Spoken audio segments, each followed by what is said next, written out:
క్రీస్తు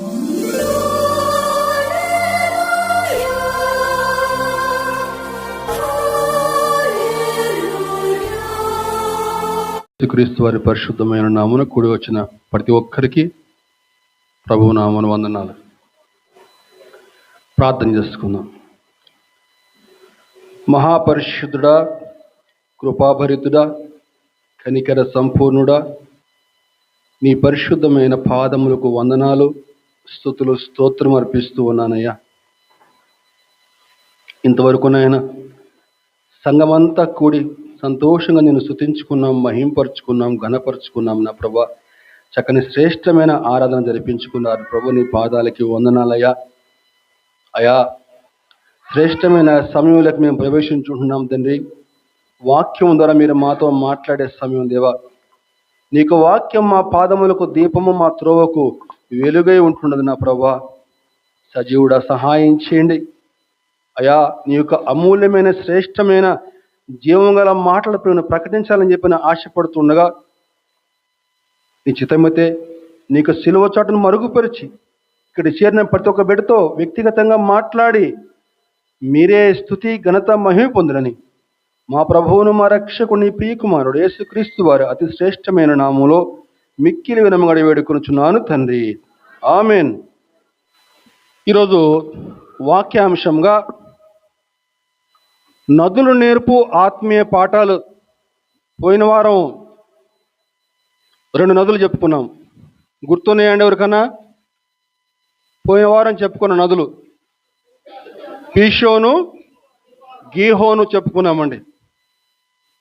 కీర్తనల గ్రంథంలో మొట్టమొదటి అధ్యాయంలో ఒక చెట్టు చక్కగా పెరిగి ఫలించాలని చెప్పంటే, పుష్పించాలని చెప్పనంటే నీటి కాలువల ఓర్న ఆ యొక్క చెట్టు నాటబడాలి. చెట్టు మానవునితోటి పోల్చుకుంటే ఎలా అయితే చెట్టు నీటి కాలువల ఓర నాటబడినప్పుడు చక్కగా ఫలిస్తుందో, ఒక వ్యక్తి, ఒక విశ్వాసి కూడా చక్కగా ఆత్మీయంగా ఫలించాలని చెప్పనంటే నీరు దేవుని యొక్క వాక్యానికి పోల్చుతూ ఎక్కడైతే వాక్యం సమృద్ధిగా ఉంటుందో అక్కడ ఆ విశ్వాసి నాటబడాలి.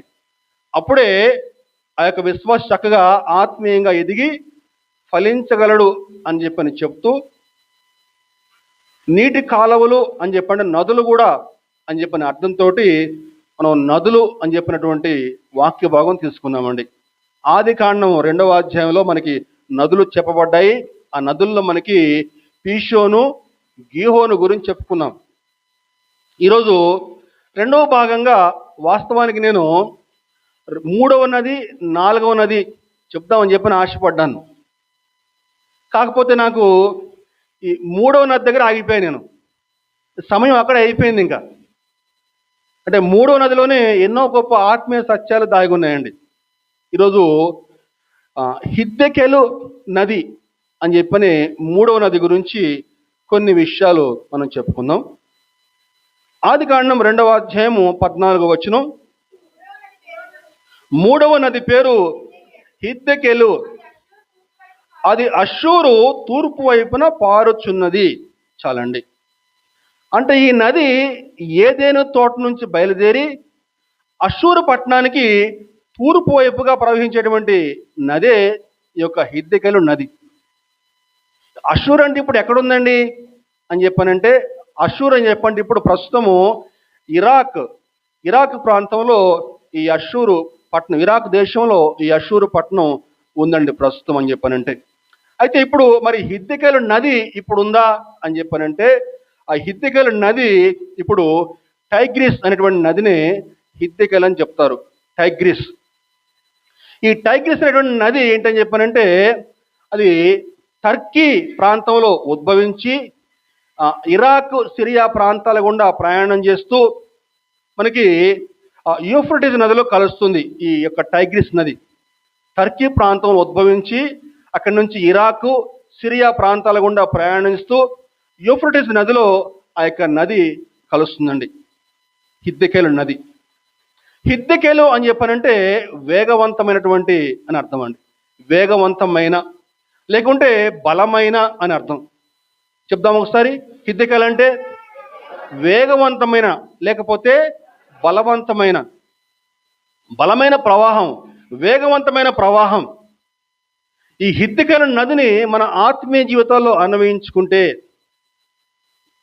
ఆత్మీయులుగా జీవిస్తున్న మనము, ఈ లోకంలో విశ్వాసులుగా జీవిస్తున్న మనము, అలాగే మనం కూడా సమయంతో పాటు వేగంగా జీవించాలి.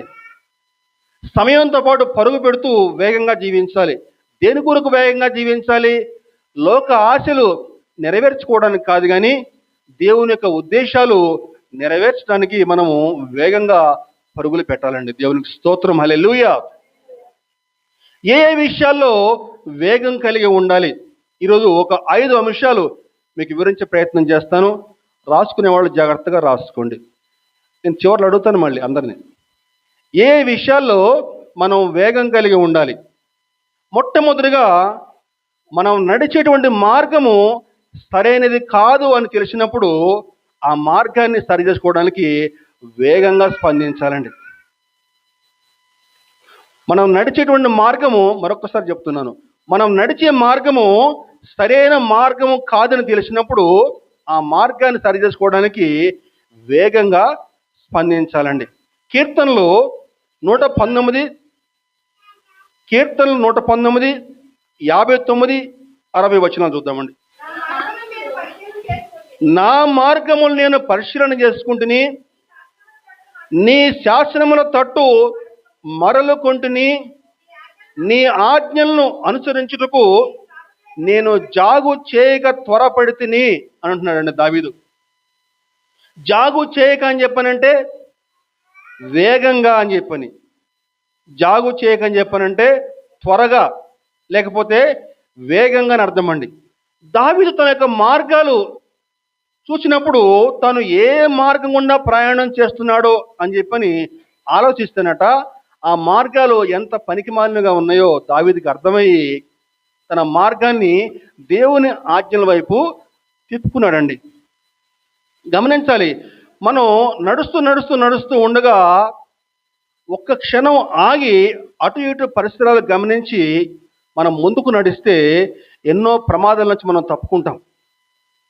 అయితే సాతాను అలా ఆలోచించే సమయం నీకు ఇవ్వడు. ఎందుకని చెప్పంటే, నువ్వు వెనక ముందు ఆలోచించకుండా నడవడం వాడికి కావాలి. నీకు ఆలోచించే సమయాన్ని వాడు నీకు ఇవ్వడు. ఎందుకని చెప్పంటే, నువ్వు నడిచే మార్గం సరైనదో కాదో నీకు తెలిస్తే ఎన్నో ప్రమాదాల నుంచి నువ్వు తప్పుకుంటావు. వాడికి అది ఇష్టం ఉండదు. దావీదు ఇక్కడ తన మార్గాలు పరిశీలన చేసుకున్నాడు. తను తప్పుడు మార్గాల్లో ప్రయాణం చేస్తూ ఉన్నాడని తెలిసినప్పుడు, గమనించాలి, మనం మానవులుగా జీవిస్తున్న మనము తప్పులు చేస్తూ ఉంటాం. సహజంగా తప్పులు చేయటం మానవ సహజం. కానీ తప్పు మార్గాల్లో ప్రయాణం చేస్తున్నప్పుడు, మనం నడిచే మార్గం తప్పు అని తెలిసినప్పుడు దాన్ని వెంటనే సరి చేసుకోవాలి. చూద్దాంలే అని చెప్పి అనుకోకూడదండి. గమనించాలి, తప్పిపోయిన చిన్న కుమారుడు తండ్రి వద్ద నుంచి ఆస్తి అంతా కూడా తీసుకుని వెళ్ళిపోయాడు. దూరదేశం వెళ్ళి ఆ ఆస్తిని దుర్వ్యాపారములకు పాడు చేశాడు. దుర్వ్యాపారం అంటే తాగుడు కావచ్చు, వ్యభిచారం కావచ్చు, జూదం కావచ్చు, ఇంకేమైనా కావచ్చు. దుర్వ్యాపారాలకు ఆ డబ్బంతా కూడా ఖర్చు పెట్టేశాడు. చివరికి తినడానికి తిండి లేక, ఎవరు పెట్టేవారు లేక, ఒక పందులు కాచేవాడి దగ్గరికి వెళ్ళి పందులు కాచే పనికి ఒప్పుకున్నాడు. అయితే చివరికి ఆ పందులు తినే పొట్టు కూడా వాడికి ఎవడు ఇవ్వలేదు. అదిగో అప్పుడు వాడికి అర్థమైంది, తాను ఎంత తప్పు చేశానో. ఏమనుకుంటున్నాడు వాడు? నా తండ్రి వద్ద కూలి వాళ్ళకు కూడా చక్కగా ఆహారం సమృద్ధిగా దొరుకుతుంది అని చెప్పని తాను తప్పు మార్గంలో ప్రయాణిస్తున్నాడని తెలుసుకున్నాడు. తెలుసుకుని ఏమంటాడండి? లూకా సువార్త 15వ అధ్యాయం 18వ వచనం. లూకా సువార్త 15:18. నేను లేచి నా తండ్రి వద్దకు వెళ్ళి, తండ్రి, నేను పరలోకమునకు విరోధముగాను నీ ఎదుటను పాపము చేసి తిని, ఇక మీదట నీ కుమారుడినని అనిపించుకున్నట్టుకు యోగ్యుడును కాను. నన్ను నీ కూలి వారిలో ఒకనిగా పెట్టుకునమని అతనితో చెప్పుతున్ననుకుని లేవాలండి. లేచి తప్పు చేసినప్పుడు ఆ మార్గాల గుండా వెంటనే లేవాలి, సరి చేసుకోవాలి ఆ మార్గం. నువ్వు నడిచే మార్గం సరైన మార్గం కాదని తెలిసినప్పుడు, నువ్వు తప్పు చేస్తున్నావు అని తెలిసినప్పుడు వెంటనే పశ్చాత్తాపడటానికి ఆలస్యం చేయవద్దు. జక్కయ్య తప్పుడు మార్గాల్లో ప్రయాణం చేస్తూ ఉన్నాడు. అన్యాయంగా పన్నులు వసూలు చేసి ప్రజల వద్ద నుంచి డబ్బులు తీసుకుంటా ఉన్నాడు. కానీ ఎప్పుడైతే యేసు ప్రభు జక్కయ్య ఇంటికి వెళ్ళాడో, జక్కయ్య ఇంటికి వెళ్ళిన వెంటనే జక్కయ్యకి తన బతుకంతా కూడా తేటతెల్లమైపోయింది. పశ్చాత్తాపడ్డాడు. ఏమన్నాడండి? లేచి, లూకాసు వార్త 19వ అధ్యాయము 8వ వచనం, లూకాసు వార్త 19:8, జక్కయ్య నిలబడి, ఇదిగో ప్రభువా, నా ఆస్తిలో సగము బీదలకిచ్చున్నాను. నేను ఎవరి వద్ద నేను అన్యాయంగా దేనినైనా తీసుకుంటే అతనికి 4 మరలా చెల్లిస్తానని చెప్తున్నానండి. ఎవరు చెప్పారు జక్కయ్యకి అట్లా చెప్పమని చెప్పని? ఎవరు చెప్పలే. యేసు ప్రభు జక్కయ్య ఇంటికి వెళ్ళగానే కొంతమంది చెప్తారు, యేసు ప్రభు జక్కయ్య ఇంటికి వెళ్ళాడు కానీ జక్కయ్య ఒంట్లోకి వెళ్ళాడు యేసు ప్రభు. జక్కయ్య ఒంట్లోకి వెళ్ళిపోయి ఆయన బతుకంతా కూడా జక్కయ్యకి అర్థమైందండి. ఈరోజు అనేక దినాల నుంచి మందిరానికి వస్తూ ఉన్నారే, ఈరోజు మీ మార్గాలు ఎలా ఉన్నాయి పరిశీలన చేసుకున్నారా? మనం నడిచేటువంటి మార్గము తప్పుడు మార్గం అని తెలిసినప్పుడు ఆ మార్గాలు సరి చేసుకోవడానికి ఏమాత్రం కూడా ఆలస్యం చేయకూడదండి. నువ్వు చేస్తున్న సహవాసం సరైన సహవాసం కాదని తెలిసినప్పుడు, నీ స్నేహితులు సరైన వారు కాదని తెలిసినప్పుడు వెంటనే ఆ సహవాసం నుంచి దూరంగా వచ్చేసేయి. ఏమని అనుకుంటారేమో, రేపు పొద్దున వాళ్ళు నాతో మాట్లాడరేమో, ఏమండి నన్ను పట్టించుకోరేమో అనుకోవడానికి వీల్లేదు. దావీదు కుమారుడు అమ్నోను, అతనికి ఒక స్నేహితుడు ఉన్నాడు. ఆ స్నేహితుడి గురించి వాక్యంలో చెప్పబడింది, కపట స్నేహితుడట. అంటే కపటం అంటే very cunning fellow. Cunning fellow అని చెప్పానంటే పైకి చక్కగా మాట్లాడతారు కానీ వెనక ఏం చేస్తారు? గోతులు తీస్తారండి. మీకు బాగా తెలుసా? గోతులు తీస్తారు. కపట స్నేహితుడు. ఏం పేరు? వాడి పేరు చెప్పాలి. ఏం పేరు? అతని పేరు యెహోనాదాబు. చూద్దామండి వాక్యంలో. 2 సమూయేలు 13:3, అమ్నోనుకు మిత్రుడు ఒకడుండెను, అతడు దావీదు సహోదరుడైన షిమ్యా కుమారుడు, అతని పేరు యెహోనాదాబు. ఈ యెహోనాదాబు బహు కపటము గలవాడు. అదండి, ఈ యెహోనాదాబు బహు కపటము గలవాడండి. ఒక కపటమైన స్నేహితుడు ఉన్నాడు. ఎవరికి? అమ్నోనికి. అతడితో సహవాసం చేయడం వల్ల ఈ అమ్నోను ఎంత నష్టపోయాడయా అని చెప్పానంటే, చివరికి తన సొంత చెల్లిని అనుభవించాడండి. సొంత చెల్లితోటి పాపం చేశాడు. దేనివల్ల? చెడు సహవాసం పట్టడం వల్ల. నీ స్నేహితులు సరైన వారు కాదు అని నీకు తెలిసినప్పుడు వెంటనే అక్కడి నుంచి దూరంగా వచ్చేసేయాలి. దేవుని మార్గాల వైపు మళ్ళు, దేవుడు నీకు తగిన క్షేమాన్ని ఇస్తాడు. ఆ రోజు అమ్నోను తెలుసుకోలేకపోయాడు. చెడు సహవాసం వల్ల సొంత చెల్లితోటే పాపం చేశాడు. చివరికి ఏమైందని చెప్పంటే అమ్నోను ప్రాణాలు కోల్పోయిన పరిస్థితి వచ్చిందండి. నీ మాటల వల్ల ఎవరైనా బాధపడితే, నీ క్రియల వల్ల ఎవరైనా బాధపడినట్లు నీకు అనిపిస్తే నువ్వు వెంటనే వెళ్ళి క్షమాపణ చెప్పడానికి ఏమాత్రం కూడా ఆలస్యం చేయవద్దు. వేగంగా స్పందించాలి. వేగం కాకుండా ఆలస్యం చేయడం వల్ల ఏమవుతుందని చెప్పంటే ఆ ఆత్మీయ వాతావరణం దెబ్బతిని అనేక అపార్థాలకి దారితీసేటువంటి అవకాశం ఉంటుందండి. ఏ విషయాల్లో వేగంగా స్పందించాలండి? మొట్టమొదటిగా మనం నడిచే మార్గము సరైన మార్గం కాదని తెలిసినప్పుడు, మనం అనుసరించే విధానాలు తప్పుడు మార్గాల్లో ఉన్నప్పుడు పశ్చాత్తాపడాలి, ఆ మార్గాలు సరి చేసుకోవాలి. అదేవిధంగా తప్పుడు సహవాసం ఉంటే ఆ సహవాసం నుంచి వెంటనే దూరం జరగాలి.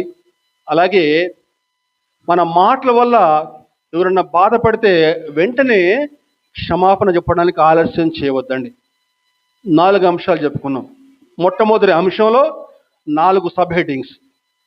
రెండవ అంశం ఏంటని చెప్పంటే యాకోబు పత్రిక 1వ అధ్యాయము 19వ వచనం, నా ప్రియ సహోదరులారా, మీరు ఈ సంగతి ఎరుగుదురు కనుక ప్రతి మనుష్యుడు వినుటకు వేగిరపడువాడును, మాట్లాడుటకు నిదానించువాడును, కోపించుటకు నిదానించువాడునే ఉండవలను. నరుని కోపము దేవుని నీతిని నెరవేర్చదు. ఏ విషయంలో వేగం ఉండాలండి? వినుటలో వేగం కలిగి ఉండాలి, మాట్లాడుటలో నిదానించగలగాలండి, నిదానించి జీవించాలి. వినుటలో వేగము, మాట్లాడుటలో నిదానం ఉండాలండి. దేవుని వాక్యం వినుటలో వేగం కలిగి ఉండాలి. దేవుని యొక్క వాక్యం వినటానికి ఆతృత పడాలి. అదేవిధంగా ఇతరులు మాట్లాడుతూ ఉంటే ఆ యొక్క మాటలు పూర్తిగా వినకుండా వెంటనే మాట్లాడకూడదండి. కొంతమందికి ఒక అలవాటు ఉంటుంది. ఏంటని చెప్పానంటే, ఎదుటివారు మాట్లాడుతూ ఉంటే వాళ్ళు మాట్లాడకుండానే ముందే వీళ్ళు సమాధానం చెప్పేస్తూ ఉంటారు. ఎదుటివారు మాట్లాడుతూ ఉంటే ఆ మాట పూర్తిగా అర్థం చేసుకోకుండానే కోప్పడుతూ ఉంటారు. మనం ప్రతిరోజు కూడా చాలామంది చూస్తూ ఉంటాం ఇట్లాంటి వాళ్ళని. ఏమండి, బైబిల్ గ్రంథంలో మోషే అనేటువంటి ఒక గొప్ప దైవజనుడు ఉన్నాడు. నా ఇల్లంతటిలో నమ్మకమైన వాడు మోషే అని ప్రభువు మోషే గురించి సాక్ష్యం ఇస్తూ ఉన్నాడు. భూమి మీద ఉన్న వారిలో మిక్కిలి సాత్వికుడు. తన కుటుంబాన్ని పక్కన పెట్టి అనేక సంవత్సరాలు ప్రయాసపడి ఇశ్రాయేలుని ఐగుప్తు నుంచి నడిపించి అరణ్య మార్గం నడిపిస్తూ ఉన్నాడు. కానీ ఒక చిన్న తప్పు, దేవుని యొక్క మాట సరిగా వినకపోవటం వల్ల, తొందరపడటం వల్ల కనానులో అడుగు పెట్టలేకపోయాడు. ఆ యొక్క అరణ్యంలో ప్రయాణం చేస్తూ ఉన్నప్పుడు తాగడానికి నీరు లేకపోతే, ప్రభా తాగడానికి నీరు లేదు ప్రభా అని చెప్పినట్టు ఏమంటాడు? ఒకసారి మొట్టమొదటిగా ఎదురుగా ఒక బండ ఉంది కదా, ఆ బండని కొట్టు, నీకు ఆ బండ నీళ్ళు ఇస్తుంది అని చెప్తాడు. మోషే ఆ బండను కొడతాడు. కొట్టినప్పుడు చక్కగా నీళ్లు ప్రవహిస్తాయండి. మరొక సందర్భంలో కూడా తాగడానికి నీళ్ళు లేకపోతే అక్కడ ప్రజలు గొనుక్కుంటూ ఉంటారు. ఏమంటారు మోషేతోటి? ఇందుకైనా పట్టుకొచ్చే మమ్మల్ని ఇక్కడికి, మేము ఐగుప్తులో ఉన్నా కూడా మాకు అక్కడ చక్కగా చేపలు ఉండేవి, కీరకాయలు ఉండేవి, దోసకాయలు ఉండేవి, ఇంకేవి ఉండేవి అని చెప్తూ ఉంటారు. ఈ అరణ్యంలో మమ్మల్ని చంపడానికి పట్టుకొచ్చావా అని గొణుకుతూ ఉంటే మోషే కోపం వస్తుంది. ప్రభువా, వీళ్ళు ఈ విధంగా నన్ను చంపేసేలాగా ఉన్నారు ప్రభు అని చెప్పానంటే, అప్పుడు ప్రభు ఏమంటాడని చెప్పంటే, అయ్యా, ఈ సమాజం అంతటి కూడా పోగు చేసి ఎదురుగా ఒక బండ ఉంది కదా, ఆ బండతోటి నువ్వు మాట్లాడు. ఆ బండతోటి మాట్లాడితే ఆ బండ నీకు నీళ్ళు ఇస్తుంది అని చెప్పానంటే, మోషే సమాజం అంతటి కూడా పోగు చేశాడు. పోగు చేసి ఏమంటాడని చెప్పంటే, ద్రోహులారా, మేము మీకు నీళ్ళు ఇవ్వాలా అని అంటాడండి. అంటే దేవుడు చెప్పింది మర్చిపోయాడు, వినలే సరిగా మాటలు. నీళ్ళు ఇచ్చేది ఎవరు? వీళ్ళ ఇచ్చేది నీళ్ళు? ప్రభు ఇస్తాడు నీళ్లు. కానీ ఆవేశంలో చెప్పేటువంటి మాట సరిగా వినకుండా మాట్లాడమని చెప్పంటే మాట్లాడకుండా ఆ బండని 2 సార్లు కొడతాడండి. కానీ ప్రభు తన యొక్క కృప చొప్పున నీళ్ళైతే సమృద్ధిగా ఇచ్చాడు. కానీ మోషే కోలుకోలేని నష్టం. ప్రభు చెప్తాడు మోషేతోటి. చూద్దాం ఒకసారి వాక్యం. సంఖ్యాకాండం 20వ అధ్యాయం. సంఖ్యాకాండం 20వ అధ్యాయం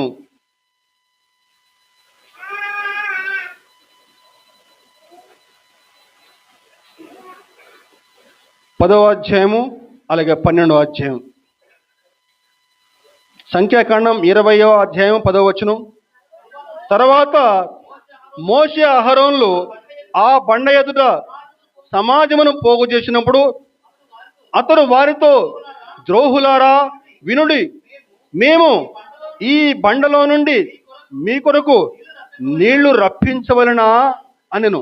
అప్పుడు మోషే తన చెయ్యి ఎత్తి 2 మార్లు తన కర్రతో ఆ బండను కొట్టగా నీళ్లు సమృద్ధిగా ప్రవహించెను. అదండి, బండతో మాట్లాడమని చెప్పంటే మాట్లాడకుండా ఆవేశంతో కొట్టేశాడు. నీళ్ళు అయితే సమృద్ధిగా వచ్చే కానీ ప్రభువు మాట్లాడుతున్నాడు ఏంటని చెప్పానంటే, యెహోవా మోషే అహరోనులతో, మీరు ఇశ్రాయేలుల కన్నుల ఎదుట నా పరిశుద్ధతను సన్మానించినట్లు నన్ను నమ్ముకొనకపోతిరి కనుక ఈ సమాజమును నేను వారికి ఇచ్చిన దేశములోకి మీరు తోడుకుని పోరని చెప్పెను. మోషే వాగ్దాన దేశంలోకి అడుగు పెట్టలేకపోయాడండి. గమనించాలి, మాట సరిగా వినకపోవటం వల్ల, తొందరపాటు పడటం వల్ల మోషకు వచ్చిన నష్టం ఇది. వినుటలో వేగం కలిగి ఉండాలి, మాట్లాడుటలో నిదానం కలిగి ఉండాలి. కోపము దేవుని యొక్క నీతిని నెరవేర్చదు. 3వ అంశం ఏంటని చెప్పానంటే, దేవుడు మీకు అప్పచెప్పిన పనిని వాయిదా వేయకుండా ఉత్సాహంగా వేగంగా పనిచేయాలండి. చెప్దాం ఒకసారి. 3వ అంశం ఏంటండి? దేవుడు మీకు అప్పగించిన పనిని ఉత్సాహంగా వేగంగా చేయాలి. యోహాను సువార్త 17వ అధ్యాయము 4వ వచనం. యోహాను సువార్త 17:4. చేయుటకు నీవు నాకు ఇచ్చిన పని నేను సంపూర్ణంగా నెరవేర్చి భూమి మీద నిన్ను మహిమ పరిచితిని. చేయుటకు నీవు నాకు ఇచ్చిన పని అన్నాడు ప్రభు అండి. చేయుటకు నీవు నాకు ఇచ్చిన పని. ఎందుకండి ప్రభు ఈ లోకానికి వచ్చింది? యేసు ప్రభు ఎందుకండి ఈ లోకానికి వచ్చింది? మా ప్రధాన కారణం చెప్పగలుగుతారు ఎవరన్నా? నశించినటువంటి వారిని వెతికి రక్షించుటకు ఆయన ఈ లోకానికి వచ్చాడు. చేయుటకు నీవు నాకు ఇచ్చిన పనిని నేను సంపూర్ణంగా నెరవేర్చిదిని అని చెప్పన్నాడండి. యేసు ప్రభు ఈ లోకంలో శరీరధారిగా పరిచర్య చేస్తూ ఉంటే నశించిపోయేవారు అనేక మందిని రక్షించాడండి. తాగుబోతులు మారిపోయారు, దొంగలు మారిపోయారు, వ్యభిచారులు మారిపోయారు, జూదగాండ్రులు మారిపోయారు. కుంటివారిని బాగు చేశాడు, గుడ్డివారిని బాగు చేశాడు, పక్షవాత రోగుల్ని బాగు చేశాడు, దయ్యాలు పట్టిన వారిని బాగు చేశాడు. నశించిపోయే వారిని ఎంతో మందిని దేవుని రాజ్యంలోకి సమకూర్చగలిగాడు. ఈరోజు మనకందరికి కూడా ఒక పని అప్పచెప్పబడింది. ఏం పని అండి అది? సర్వలోకములకు వెళ్ళి సర్వ సృష్టికి సువార్త ప్రకటించండి, దేవుని రాజ్యమును కట్టమని చెప్తున్నాడు మనకందరికి కూడా. అంటే ఏం చేయాలండి? మా ఉద్యోగాలు మానేసుకుని వెళ్ళిపోవాలా? ఊర్లలోకి పడి మేము చేసే వ్యాపారాలు మానేసేయాలా?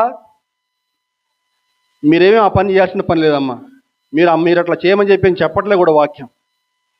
మీ ఇంట్లోనే అనేక మంది రక్షణ లేని వారు ఉన్నారు. మీ ఇంట్లోనే అనేక మంది మారు మనసు లేని వారు ఉన్నారు.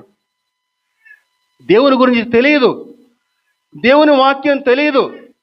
అదిగో అట్టి వారికి నువ్వు రక్షించబడిన తర్వాత నీ జీవితంలో ఎటువంటి మార్పు కలిగింది, ఎటువంటి మార్పు నువ్వు పొందుకున్నావు, నువ్వు ఎలా రక్షించబడ్డావు, సాక్ష్యం చెప్పి వారిని రక్షణలోకి నడిపించు. అది చేస్తే చాలు. ఈరోజు రక్షణ లేని వారి కోసం నువ్వు ఎంతసేపు ప్రార్థనలో గడుపుతున్నావు? నశించిపోయేటువంటి వారి కోసం నువ్వు ఎంతసేపు ప్రార్థనలో గడుపుతున్నావు? గుండె మీద చేసుకొని చెప్పు. నీ ఇంటి చుట్టుపక్కల అనేక మంది రక్షణ లేని వారు ఉన్నారు. ఎప్పుడన్నా వారి వద్దకు వెళ్ళి నీ సాక్ష్యం ఎప్పుడన్నా పంచుకున్నావా? ప్రశ్నించుకుందామండి. దేవుడు మీకు అప్పచెప్పిన పనిని చేయుటలో వేగంగా స్పందించాలి. యేసు ప్రభు ఈ లోకంలో పరిచర్య చేస్తున్న క్రమంలో ఒక మాట మాట్లాడాడు. ఏమంటాడని చెప్పానంటే, యోహాను సువార్త 9వ అధ్యాయంలో, యోహాను సువార్త 9:4లో ఒక చక్కని మాట చెప్పబడింది. పగలున్నంత వరకు నన్ను పంపిన వాని క్రియలు మనము చేయుచుండవలెను, రాత్రి వచ్చుచున్నది, అప్పుడు ఎవడును పని చేయలేడు. మళ్ళీ ఒక్కసారి, పగలనంత వరకు నన్ను పంపిన వాని క్రియలు మనము చేయుచుండవలెను. రాత్రి వచ్చుచున్నది, అప్పుడు ఎవడునో పని చేయలేడు. దాని అర్థం ఏంటండి? పగలున్నంత వరకు అని చెప్పానంటే సువార్త ప్రకటించే అవకాశం ఉన్నప్పుడే, అనేకులను శిష్యులుగా చేసే అవకాశం నీకు ఉన్నప్పుడే అనేక మందికి సువార్త ప్రకటించి శిష్యులుగా చేయాలి.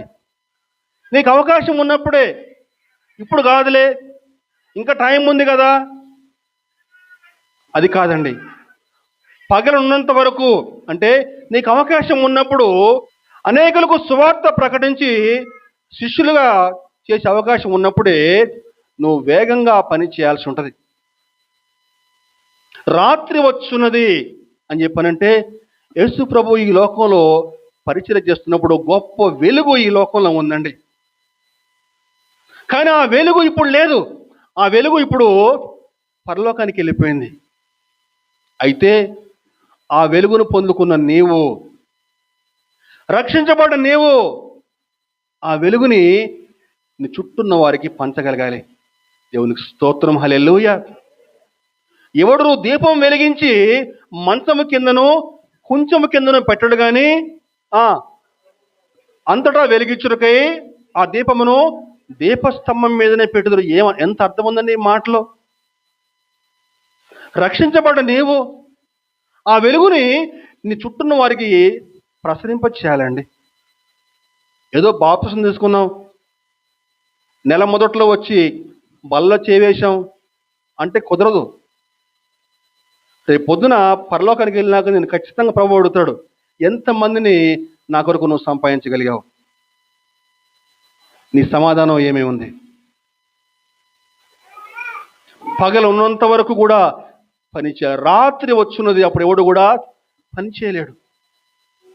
ప్రభు వచ్చేటువంటి సమయం ఆసన్నమైందండి. కాబట్టి ఆయన వెలుగుని లోకానికి పంచడంలో ఆలస్యం చేయవద్దు. 3 చెప్పుకున్నామండి. మొట్టమొదటి అంశం ఏం చెప్పుకున్నాము? మొట్టమొదటిగా మనం నడిచే మార్గాలు సరైన మార్గం కాదన్నప్పుడు వాటిని సరిచేసుకోవడానికి వేగంగా స్పందించాలి. తప్పు చేసినప్పుడు పశ్చాత్తాపడటానికి ఆలస్యం చేయవద్దు. మన వల్ల ఎదుటివారు బాధపడినప్పుడు క్షమాపణ చెప్పడానికి ఆలస్యం చేయవద్దు. రెండవదిగా వినుటకు వేగిరపడాలి, మాట్లాడటంలో నిదానం కలిగి ఉండాలి. మూడవదిగా దేవుడు మనకు అప్పచెప్పిన పనిని త్వరగా వేగంగా పనిచేయాలండి. 4వ అంశము, రక్షణ పొందుకున్నటకు ఏమాత్రం కూడా ఆలస్యం చేయవద్దు. రక్షణ పొందుకున్నటకు ఏమాత్రం కూడా ఆలస్యం చేయవద్దు, వేగంగా స్పందించాలి. నేను పోయిన వారం ఒక మాట చెప్పాను, మా తమ్ముడి భార్య గురించి చెప్పాను. మీకు ఎంతమంది గుర్తుందో? వాళ్ళ నాన్నగారు చివరి రోజుల్లో దేవుని యొక్క వాక్యం పట్ల చాలా ఆసక్తిని కనపరిచారు. చివరి రోజుల్లో యూట్యూబ్లో వచ్చేటువంటి దేవుని యొక్క వాక్యాలు విని తాను నడిచేటువంటి మార్గాలు ఎంత తప్పుడు మార్గాలు తెలుసుకున్నాడు. తెలుసుకుని తన ఇంట్లో ఉన్నటువంటి పటాలు మొత్తం కూడా, దేవుళ్ళ పటాలు ఉంటే మొత్తం అన్ని తీసేసి అన్నీ కూడా బయట పారేసాడట. బయట పారేసి ఇక తెల్లవారితే ఆదివారము ఆ రోజు మందిరానికి వెళ్ళి పాస్టర్ గారి ఇంటికి పిలిపించుకుని ప్రార్థన చేయించుకుని రక్షణ పొందుకోవాలని చెప్పి అనుకున్నాడట. కానీ అదే రోజు యాక్సిడెంట్ అయ్యి కాలు ఇరిగిపోయింది. హాస్పిటల్లో ఆపరేషన్ చేశారు. 2 వారాల లోపల కన్ను మూసాడండి. ఇప్పుడు ఆమె బాధపడుతుందని చెప్పానంటే దేవుని తెలుసుకున్నాడు కానీ రక్షణ పొందుకున్నా అని చెప్పని నిశ్చయత లేకుండా చనిపోయాడండి మా నాన్న అని చెప్పి ఆమె బాధపడుతూ ఉందండి. సమయము చాలా విలువైందండి. సమయం చాలా విలువైంది. ఈరోజు ఈ లోకంలో ఎంతకాలం బతుకున్నాం చెప్పని ముఖ్యం కాదు, కానీ ఈ లోకాన్ని వదిలి వెళ్ళిన తర్వాత మనం ఎక్కడికి వెళ్తాం అనేది చాలా ప్రాముఖ్యమండి. డిఎల్ మూడి అని చెప్పిన ఒక గొప్ప దైవజనుడు ఉన్నాడు అమెరికాలో. 1837లో ఆయన గారు జన్మించారు. తాను జీవించినంత కాలము, అప్పట్లో టీవీలో, యూట్యూబ్లో అవన్నీ లేవు, ఫేస్బుక్లు. ఆ కాలంలోనే 1,000,000 మందికి సువార్త చెప్పాడట.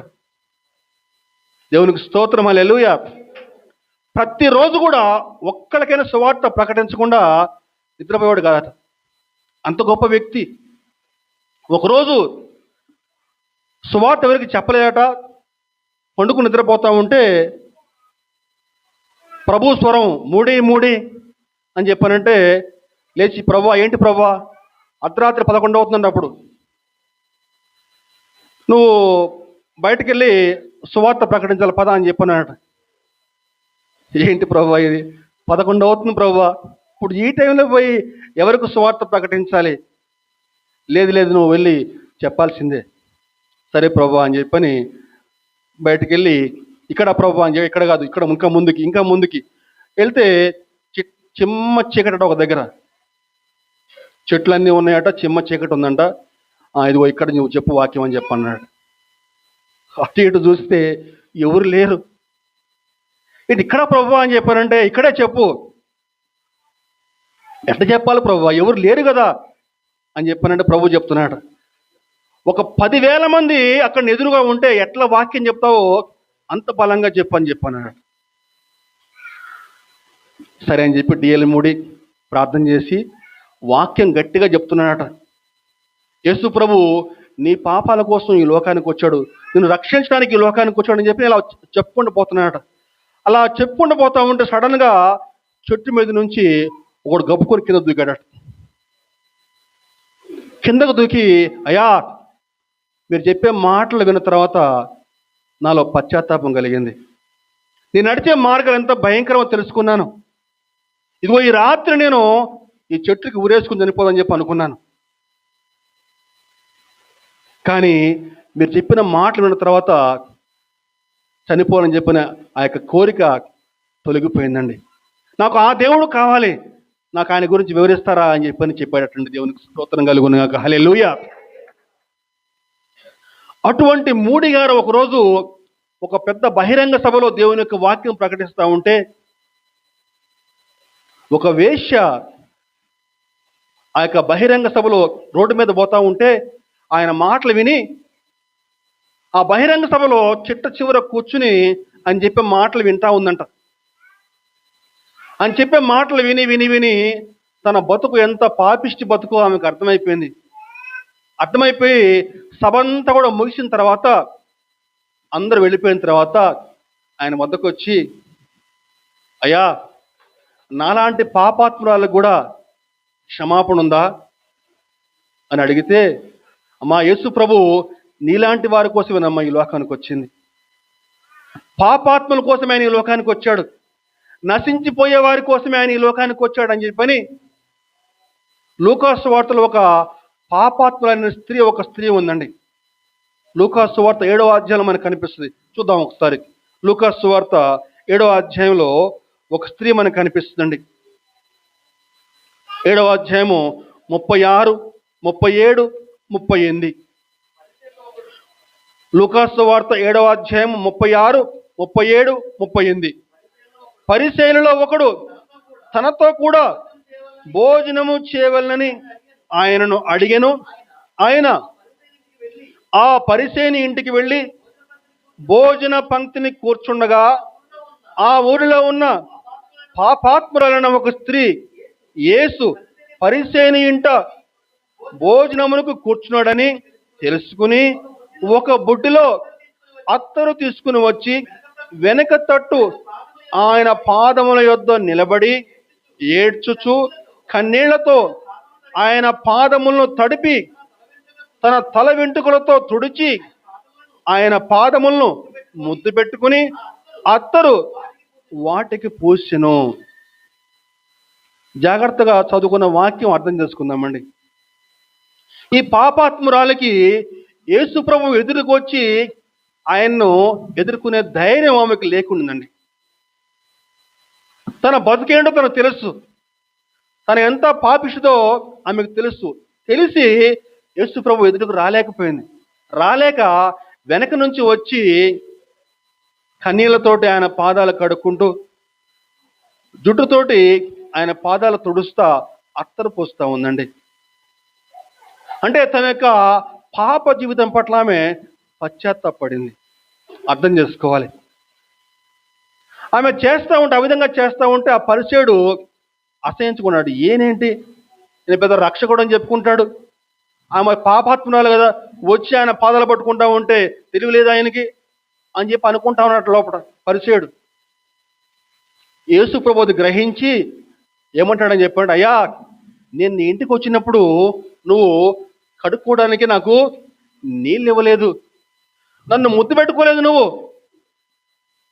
కానీ ఏమైంది, నేను వచ్చినప్పటి నుంచి కన్నీళ్లతోటి నా పాదాలు కడుగుతూనే ఉంది, నన్ను ముద్దు పెట్టుకుంటూనే ఉంది నా పాదాలు అని చెప్పి ఆ రోజు ఆమె యొక్క పాపాలు క్షమించాడండి. దేవునికి స్తోత్రం, హల్లెలూయా.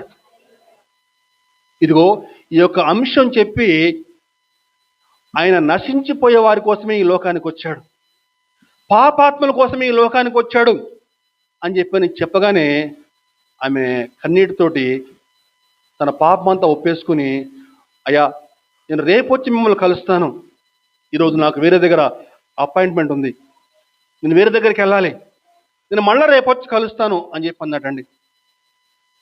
కానీ విచారం ఏంటని చెప్పంటే ఆమె రేపొచ్చి మళ్ళీ ఆయన కలవలేకపోయింది. కారణం ఏంటంటే ఆ రాత్రే యాక్సిడెంట్లో ఆమె చనిపోయిందటండి. గమనించాలండి, సమయము చాలా విలువైందండి. ఇప్పుడు కాదులే రేపు, రేపు కాదులే వచ్చే వారం, వచ్చే వారం కాదులే మళ్ళా పై వచ్చే వారం, వచ్చే నెల, సాతాను ఈ విధంగా ఆలస్యమనే ఆయుధాన్ని నిమిద ప్రయోగించి రేపు రేపు రేపనే వాయిదా వేపిస్తూ ఉంటాడు.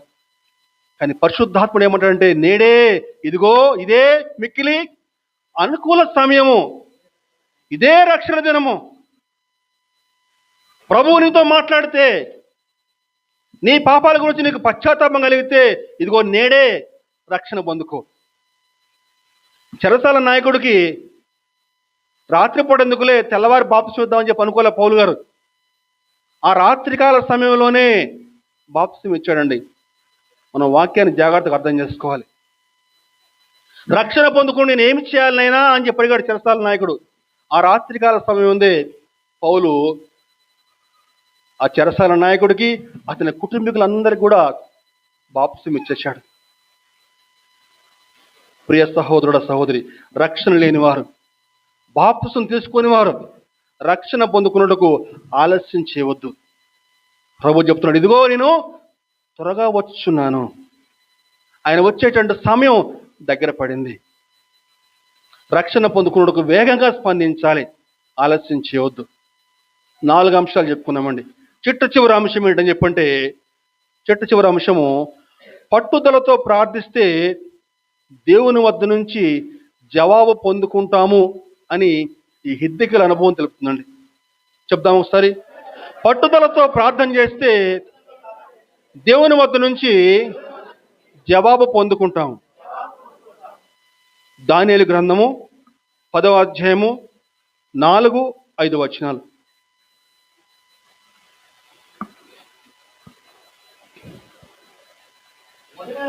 మొదటి నెల 24వ తేదీ నేను హిద్దెకెలను గొప్ప నదీ తీరమున ఉంటిని.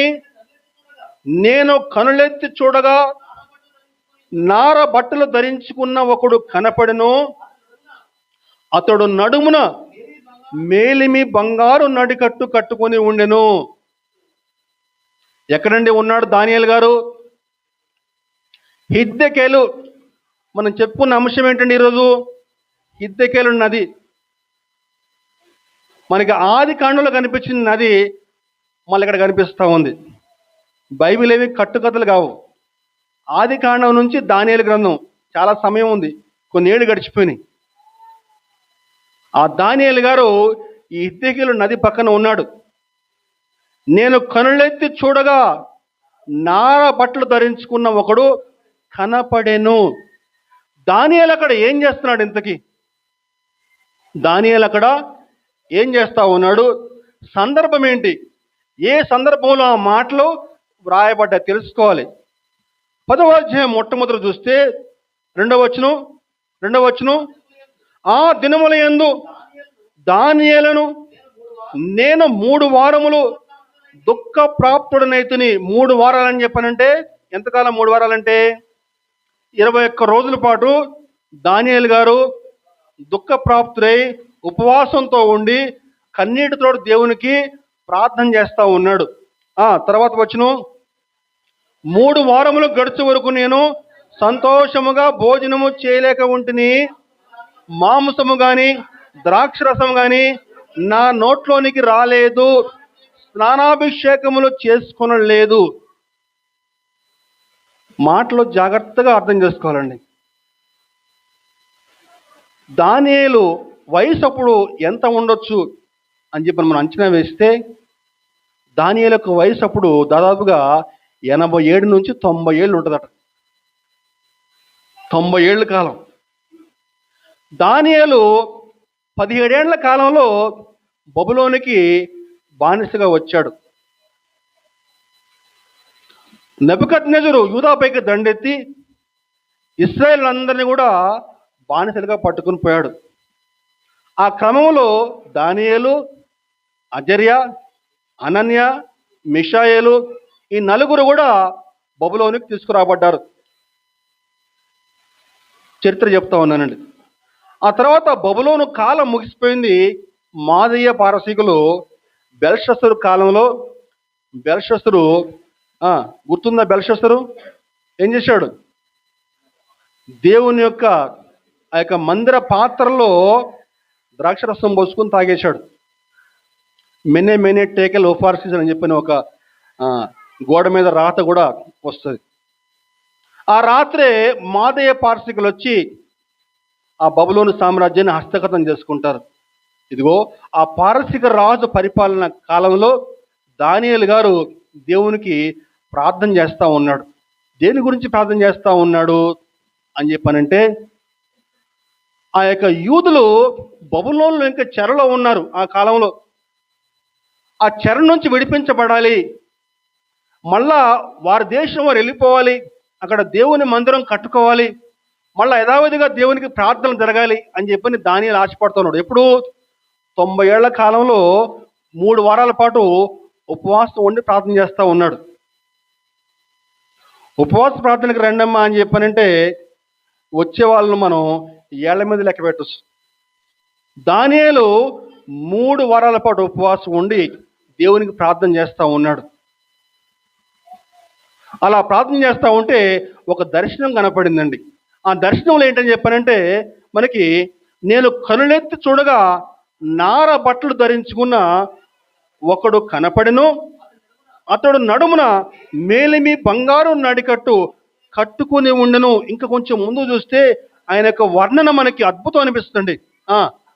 అతని శరీరము రక్త వర్ణపు రాతి వంటిది, అతని ముఖము బెరుపు వలె ఉండెను, అతని కన్నులు జ్వాలామయమైన దీపములు, అతని భుజములు పాదములు తళతళలాడు ఇత్తడిని పోలి ఉండెను, అతని మాటల ధ్వని నర సమూహమును పోలి ఉండెను. అదండి ఆ వర్ణన మొత్తం కూడా ఎవరి గురించి అయ్యా అని చెప్పానంటే, బైబిల్ పండితులు చెప్తారు యేసుక్రీస్తు ప్రభువే ఆ దూతలాగా వచ్చాడని చెప్పని చెప్తారండి.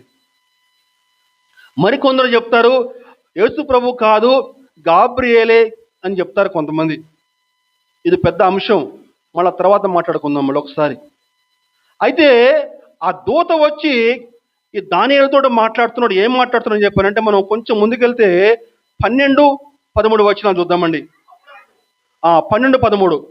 అప్పుడు అతడు, దానియేలు భయపడకుము, నీవు తెలుసుకున్నవలనని నీ మనస్సును అప్పగించి దేవుని ఎదుట నిన్ను తగ్గించుకున్న ఆ మొదటి దినము మొదలుకొని నీవు చెప్పిన మాటలు వినపడినవి కనుక నీ మాటలను బట్టి నేను వచ్చి తిని, పారసీకుల రాజ్యాధిపతి 21 దినములు నన్ను ఎదురించెను. ఇంకా పారసీకుల రాజుల సముఖమున నేను నిలుచుండగా ప్రధానాధిపతులలో మిఖాయేలును ఒకడు నాకు సహాయం చేయవచ్చును. చాలా గొప్ప అర్థం దాగి ఉందండి. జాగ్రత్తగా అర్థం చేసుకుందామండి. దూత దానియేలుతో మాట్లాడుతున్నాడు. ఏంటని చెప్పానంటే, దానియేలు, నువ్వు మోకరిల్లి ఎప్పుడైతే నువ్వు ప్రార్థన మొదలుపెట్టావో ఆ ప్రార్థన మొదలుపెట్టిన దినమే నీకు జవాబు ఇవ్వడానికి నేను బయలుదేరాను. అంటే ప్రార్థన కోసం అతను మోకరిల్లి అతను ప్రార్థన చేస్తా ఉన్నాడు. అప్పుడే దానియేలు యొక్క ప్రార్థన పరలోకంలో వినపడిందటండి. దేవునికి స్తోత్రం, హల్లెలూయా. అంటే ప్రార్థన చేయటం మొదలు పెట్టగానే ఆయన మాటలు అక్కడ పరలోకంలో వినపడ్డాయండి. ఆనాటి భక్తుల ప్రార్థనలు ఎలా ఉన్నాయి, ఈనాడు మన ప్రార్థనలు ఎలా ఉన్నాయి పరిశీలన చేసుకుందామండి. దినవృత్తాంతంలో యొబ్బేజు అనే ఒక వ్యక్తి కనిపిస్తాడు. యొబ్బేజు తెలుసండి ఎవరికైనా? యొబ్బేజు చూపిస్తారా? నాకు తెలుసు అన్న వాళ్ళు యొబ్బేజు విన్నారా ఎప్పుడైనా? యొబ్బేజు గురించి చేయలేపండి పైకి. తెలుసండి? తెలుసు లేదా? తెలియదు. 4-5 చేతులు లేచినాయి. సంతోషం. యొబ్బేజు దేవునికి ప్రార్థన చేశాడు. ఎంత ప్రార్థన అని చెప్పంటే చేటభారతం చేయలే, ఒక 4 ముక్కలు చేశాడు అంతే ప్రార్థన. 4 అంటే 4 ముక్కలు. చూద్దాం ఒకసారి. దినవృత్తాంతంలో మొదటి దినవృత్తాంతంలో 4వ అధ్యాయము 10వ వచనమండి. యొబ్బేజు ఇశ్రాయేలు దేవుని గురించి మొరపెట్టి, నీవు నన్ను నిశ్చయముగా ఆశీర్వదించి నా సరిహద్దులు విశాలపరిచి నీ చెయ్యి నాకు తోడుగా ఉండ దయచేసి నాకు కీడు రాకుండా దానిలో నుంచి నన్ను తప్పించమని ప్రార్థింపగా దేవుడు అతను మనవి చేసిన దానిని అతనికి దయచేసెను. 4 ఉన్నాయండి ముక్కలు ఇందులో. ప్రార్థనలో 4 అంశాలు ఉన్నాయండి. ఏం చెప్తున్నాడు? నీవు నన్ను నిశ్చయముగా ఆశీర్వదించు, 1. నా సరిహద్దులు విశాలపరచు, నీ చేయి నాకు తోడుగా ఉండ దయచేసి నాకు కీడు రాకుండా తప్పించు. ఈ 4 ముక్కలు అంతే. ఇంకేం ప్రార్థన చేయలేదు ఇంక యొబ్బేజు. కానీ ఆ 4 ముక్కల ప్రార్థన దేవుడు వెంటనే ఆలకించి అతడు మనవి చేసిన దాన్ని అతనికి దయచేసెను. అంటే గాడ్ నోస్ అబౌట్ యొబ్బేజు. యొబ్బేజు ఎవరో దేవుడు తెలుసు. ఇంకేం చేయలేదు యొబ్బేజు ప్రార్థన. 4 ముక్కలు చేశాడండి. కానీ యొబ్బేజు యొక్క ప్రార్థన దేవుడు ఆలకించి అతడు ఏమైతే చెప్పాడో అది మొత్తం కూడా దేవుడు అతనికి దయచేశాడండి. యెహోషువ అమోరీయులతో యుద్ధం చేస్తా ఏమంటున్నాడండి? సూర్యుడా నువ్వు అయ్యాలోను లోయలో నిలువుము, చంద్రుడా నువ్వు గిబియోన్లో నిలువుమని చెప్పని దేవునికి మొరపెట్టాడు. యెహోషువ యొక్క ప్రార్థన ఆలకించబడింది.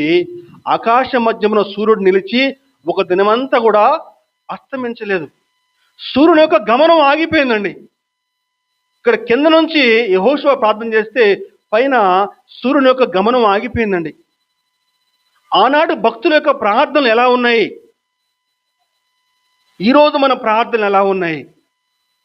ఈరోజు మనం ప్రార్థన చేస్తే మన ప్రార్థన ఈ రేకుల దాడి కూడా పైకి పోట్లా.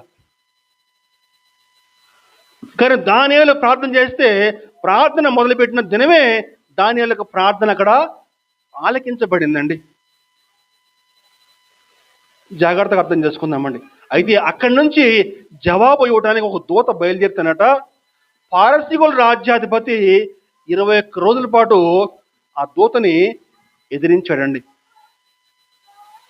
21 రోజులు ప్రార్థన మొదలుపెట్టిన దినమే అక్కడి నుంచి జవాబు బయలుదేరింది దానియేలుకు చెప్పమని చెప్పని. కానీ ఆ దూత వచ్చేసరికి పారసీకుల రాజ్యాధిపతి ఆ దూతని ఎదిరిస్తూ ఉన్నాడు. ఇంతకీ పారసీకుల రాజ్యాధిపతి అంటే ఎవరు? పారసీకుల రాజ్యాధిపతి అని చెప్పండి ఎవరో కాదండి, ఆ పారసీకుల రాజ్యాన్ని వెళ్ళేటువంటి ఒక దురాత్మనే రాజ్యాధిపతి. ఆ రాజ్యాన్ని వెళ్ళే దురాత్మ ఆ దూతని అడ్డుకుంటా ఉన్నాడు. ఎంతకాలం పాటు? 21 రోజులు అడ్డుకుంటా ఉన్నాడు. జవాబు రాకుండా చేయాలని చెప్పని, దానియేలుకు జవాబు అందకుండా చేయాలని చెప్పని ఆ దురాత్మ అడ్డుకుంటా ఉన్నాడు.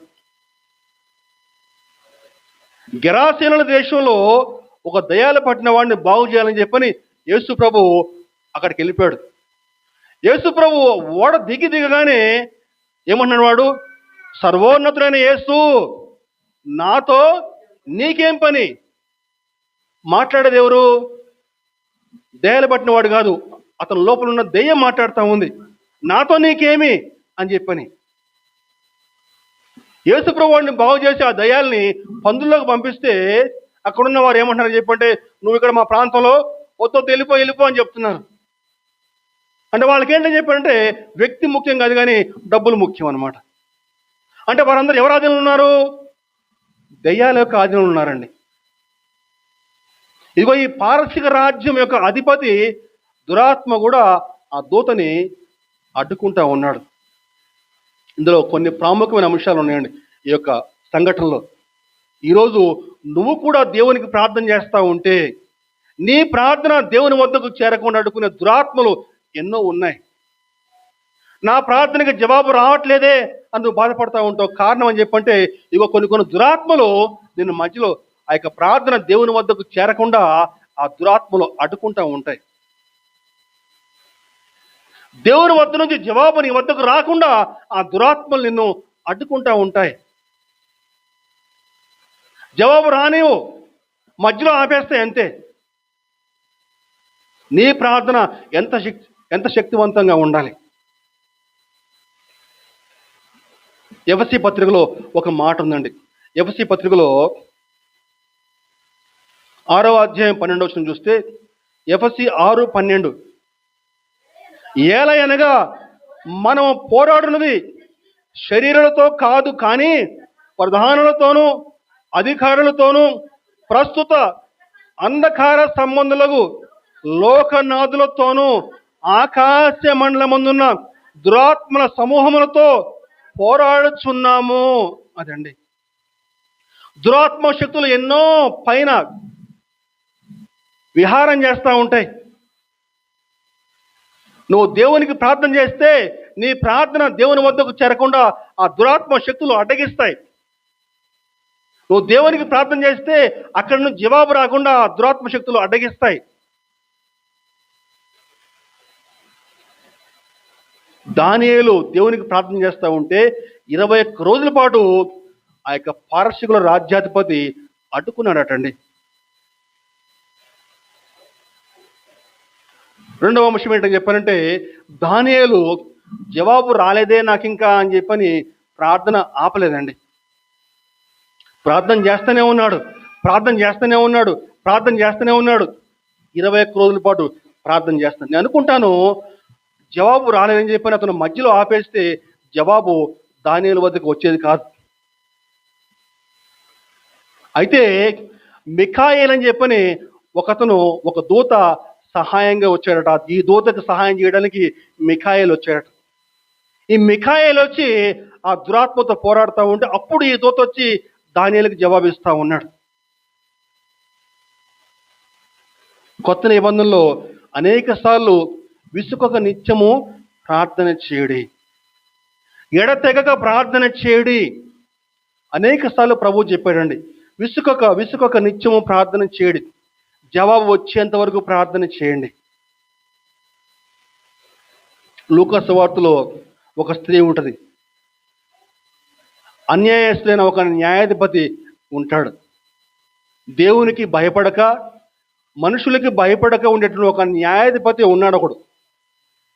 అయితే ఒక విధవరాలు తన భూమి విషయమై న్యాయం చేయమని చెప్పని, ఎవడు వాడు? అన్యాయస్తుడు వాడు. అయినా సరే ఈ విధవరాలు పోయి మాటికి గోజాడటం వల్ల, అయ్యా నాకు సహాయం చేయి ప్రభు, నాకు సహాయం చేయి నాయనా, నాకు సహాయం చేయండి. ఏమర్రా నాయన, నేనే ఒక పెద్ద ఎదవని, నా దగ్గరికి వచ్చిన సహాయం కోసం వస్తున్నావు అని చెప్పని అంటే మాటికి అడగటం వల్ల ఏమంటాడు అతను? ఈమె మాటికి గోజాడటం వల్ల నేనేమికి న్యాయం తీరుస్తానని చెప్పి మనసులో అనుకున్నాడటండి. ఆ అన్యాయస్తుడే ఆ విధంగా విధవరాలకి న్యాయం తీరిస్తే ఏముంది వాక్యంలో అక్కడ? తన బిడ్డలు దివారాత్రము నాకు మొరపెట్టుచుండగా దేవుడు వారికి న్యాయం తీర్చడా? తప్పకుండా తీరుస్తాడండి. కానీ మీరేం చేయాలి? విసుకొక నిత్యము ప్రార్థన చేయాలి. జవాబు వచ్చేంత వరకు ప్రార్థన చేయాలి. గొప్ప అర్థం దాగి ఉందండి. 2 చెప్పుకున్నాం ఈ అంశంలో. 3వ అంశం ఏంటని చెప్పానంటే, ఈ యొక్క సంఘటన ఎప్పుడు జరిగిందయ్యా అని చెప్పానంటే పాత నిబంధనలు జరిగిందండి. పాత నిబంధనలు జరిగింది. కానీ మనం ఇప్పుడు కొత్త నిబంధన కాలం ఉన్నాం. మనం ఈ కొత్త నిబంధన కాలంలో యేసు ప్రభు శిలువలో ప్రతి దురాత్మను కూడా అణిచివేశాడు. సాతాను యొక్క తలను చెతగొట్టాడు. కాబట్టి ఇప్పుడు నువ్వు దేవునికి ప్రార్థన చేసినప్పుడు యేసుక్రీస్తు నామంలో దేవునికి ప్రార్థన చేస్తే, ఇంకా వేరే ఎవరి నామంలో వద్దండి. ఏమండి? యేసు ప్రభువుకు నీకు మధ్యలో, పైన దేవునికి నీకు మధ్యలో ఇంకెవరు నీకు అక్కర్లేదు. యేసుక్రీస్తు నామంలో నువ్వు ప్రార్థన చేస్తే నువ్వు ప్రతి దురాత్మను కూడా నువ్వు జయించగలవు. ఇంకా కొంచెం గట్టిగా విశ్వాసంగా ప్రార్థన చేస్తే ఆ సాతాన్ని కాళ్ళ కింద వేసి తొక్కేయగలవు కూడా. దేవునికి స్తోత్రం. హల్లెలూయా. యాకోబు పత్రికలో ఒక మాట ఉంది. యాకోబు 4వ అధ్యాయం 7వ వచనం. యాకోబు 4:7.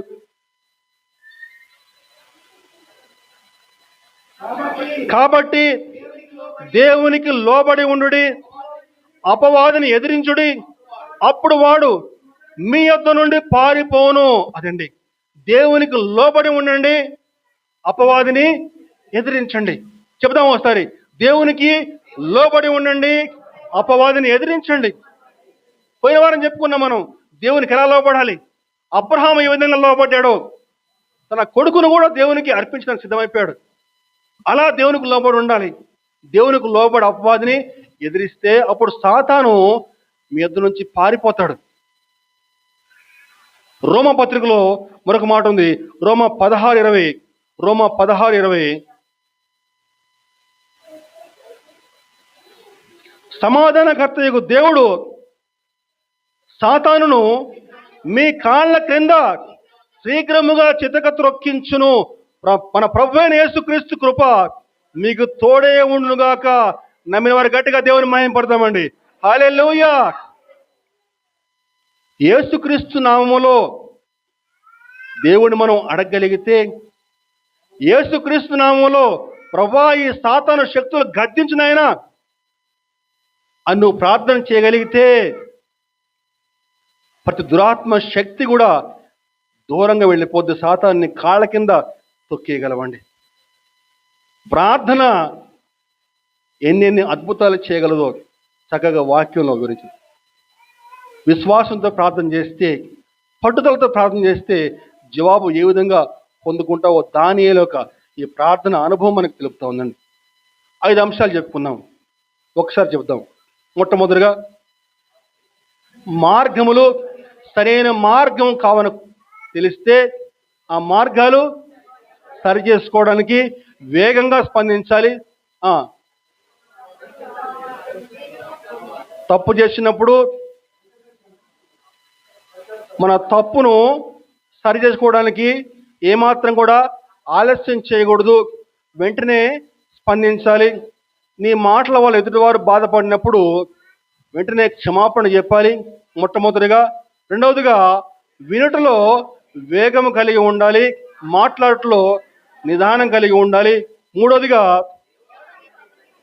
దేవుడు నీకు అప్పచెప్పిన పనిని ఉత్సాహంగా వేగంగా చేయాలి. నాలుగవదిగా రక్షణ పొందుకోవడానికి ఏమాత్రం కూడా ఆలస్యం చేయవద్దు, వేగంగా స్పందించాలి. చివరిగా పట్టుదలతో ప్రార్థన చేస్తే తప్పకుండా జవాబు పొందుకుంటామండి. దేవుడి కొద్ది మాటలు దీవించి ఆశీర్వదించునుగాక. ఆమేన్. ప్రార్థన చేసుకుందాం.